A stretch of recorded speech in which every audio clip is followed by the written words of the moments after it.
Hello' বাচ্চো, কি খবৰ? কেনেকুৱা আছা? আহি গৈছো তোমাৰ তাতে আজি এটা ইম্পৰ্টেণ্ট ছেশ্যন লৈ। ঠিক আছে, আজিৰ ছেশ্যনটো সি 1 মাৰ্ক যে মই আনিছিলো ছেশ্যনটো ইম্পৰ্টেণ্ট কুৱেশ্যনছৰ, সেই তেনেকুৱাই হ'ব। ঠিক আছে, আজি মই 2 মাৰ্কছৰ মষ্ট ইম্পৰ্টেণ্ট কুৱেশ্যনছ আহিছো। আহাচোন চাওঁ সেই কুৱেশ্যনছ কেইটা কোনকেইটা হয়, আৰু এই কুৱেশ্যনছ কেইটা কিন্তু তোমালোকৰ কাৰণে বহুত ইম্পৰ্টেণ্ট হয়। ঠিক আছে, প্ৰথম কুৱেশ্যনটো কি হয়, কি পৰিস্থিতিত ভাৰত ত্যাগ আন্দোলন আৰম্ভ হৈছিল? প্ৰথম কুৱেশ্যন। তাৰপিছত কানিংহাম চাৰ্কুলাৰৰ প্ৰধান বিষয়বস্তুটো কি আছিল? Second question. তাৰপিছত কি হৈছে, যোৰহাট সাৰ্বজনিক সভাৰ দুটা মুখ্য উদ্দেশ্য উল্লেখ কৰা। ঠিক আছে, তাৰপিছত কি হৈছে, ফুলগুৰি ধাৱা যে আছে আমাৰ অসমৰ ইতিহাসৰ কাৰণে ইমান বেছি গুৰুত্বপূৰ্ণ কিয় হয়? তাৰপিছত কি সুধিছে, সদৌ অসম আহোম এছ'চিয়েশ্যন গঠন কৰাৰ মুখ্য উদ্দেশ্যটো কি আছিলে? তাৰপিছত কি সুধিছে, অসমৰ প্ৰথম চিকিৎসা মহাবিদ্যালয় কোনখন আছিলে আৰু কেতিয়া স্থাপন কৰা হৈছিল? তাৰপিছত কি সুধিছে, এই যে ভাৰত ত্যাগ আন্দোলনক আমি অগষ্ট বিপ্লৱ বুলিও কওঁ। ঠিক আছে, কিয় কওঁ আমি অগষ্ট বিপ্লৱ বুলি? তাৰপিছত কি সুধিছে, যে তুমি দুটা উৎসৱৰ নাম লিখা বিহুৰ দৰে। ঠিক আছে, আমাৰ অসমত যে পালন কৰা হয়। তাৰপিছত কি সুধিছে, স্বদেশী আন্দোলনৰ সময়ত দুটা এনেকুৱা ঘটনা হৈছিলে যিটো প্ৰেৰণা দিছিলে ভাৰতীয় মহিলাক স্বদেশী আন্দোলনত যোগদান দিবৰ কাৰণে। সেই দুটা ঘটনা কি হয়?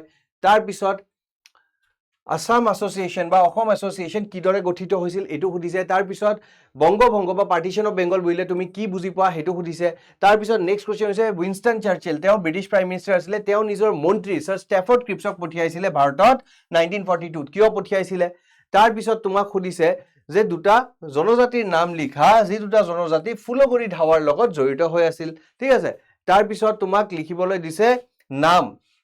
অ'কে, দুজন নেতাৰ, এই দুজন নেতা নেতৃত্ব কৰিছিলে খিলাফত মুভমেণ্টৰ। ঠিক আছে, তাৰপিছত নেক্সট আহা, অ'কে, ৰিচৰ্চ আৰু প্ৰপাৰ্টিৰ মাজত দুটা ডিফাৰেঞ্চ লিখিব দিছে, তাৰমানে সম্পদ আৰু সম্পত্তিৰ দুটা তোমাক কি লিখিব দিছে, পাৰ্থক্য লিখিব দিছে।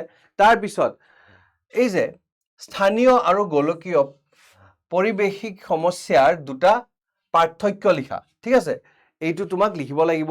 তাৰপিছত গোলকীয় সমস্যাৰ সমাধান কিয় ইমান অধিক কঠিন হয় সেইটো তোমাক লিখিব লাগিব। তাৰপিছত তোমাক লিখিব লাগিব ৰিনিউৱেবল ৰিচৰ্চ আৰু নন ৰিনিউৱেবল ৰিচৰ্চৰ মাজত এটা পাৰ্থক্য, তাৰমানে নৱীকৰণ আৰু অনৱীকৰণৰ মাজত। ঠিক আছে, তাৰপিছত নেক্সট আহা, অ'চেনিয়া আৰু এণ্টাৰ্কটিকা মহাদেশ যে আছে, এই দুটা মহাদেশৰ মাজত পাৰ্থক্য তোমাক লিখিব লাগিব দুটা।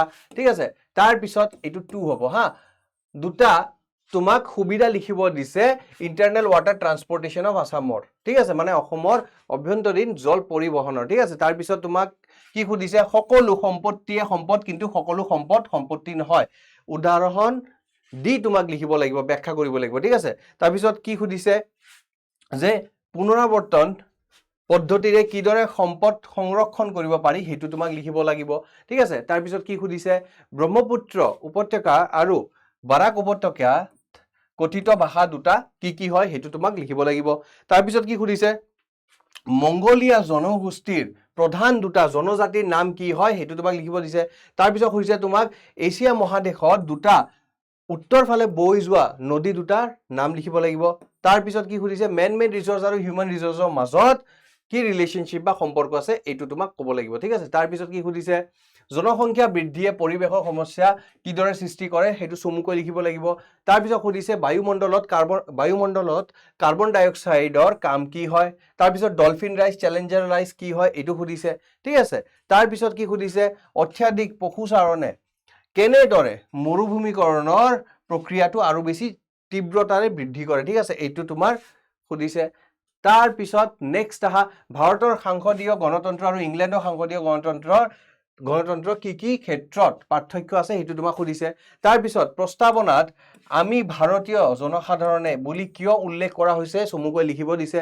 ঠিক আছে, তাৰপিছত তোমাক সুধিছে দুটা চুক্তিৰ নাম। ঠিক আছে, যি দুটা চুক্তি নিয়ন্ত্ৰীকৰণৰ লগত জড়িত হৈ আছে, তাৰমানে ডিছআৰ্মামেণ্টৰ লগত। ঠিক আছে, তাৰপিছত সুধিছে তোমাৰ ৰাষ্ট্ৰসংঘৰ দুটা নীতি বা ইউএনৰ দুটা প্ৰিন্সিপালছ।